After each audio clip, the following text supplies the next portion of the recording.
মায়ের অতিরিক্ত কথায় কখনো বিরক্ত হবেন না। যখন মা থাকবে না সেদিন আপনি বুঝতে পারবেন যে মায়ের সেই ডাক, যে খোকা ভাত খাবি না, এই ডাকটাই আপনার কাছে মনে হবে পৃথিবীর সব থেকে ভালোবাসার ডাক। কিন্তু অনেকেই আছে মা যখন বারবার তাকে ভালো কিছু করার কথা বলে, অনেক সন্তান আছে বিরক্ত হয়ে যায়। কিন্তু যেদিন মা থাকবেন না, যেদিন তার চোখটা বন্ধ হয়ে যাবে, যেদিন মায়ের ভালোবাসা স্নেহ থেকে আপনি বঞ্চিত হবেন, সেদিন আসলে বুঝবেন যে আমরা আসলে জীবনে কি হারিয়েছি।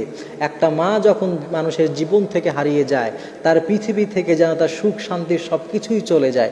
কারণ মায়ের মতো নিঃস্বার্থভাবে ভালোবাসতে পারে পৃথিবীতে এমন কেউ নেই। পৃথিবীর সবাই স্বার্থপর, কিন্তু সত্যিকার অর্থে কোনো মানুষ যদি নিঃস্বার্থভাবে ভালোবাসতে পারে, সেটা হচ্ছে একজন মা।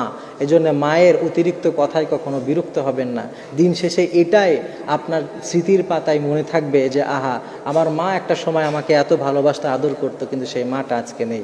এজন্য মা থাকতেই, তার থাকা অবস্থায় তার খেদমত করুন, তাকে সম্মান করুন। আল্লাহ তাআলা আপনার সম্মানও বাড়িয়ে দিবেন।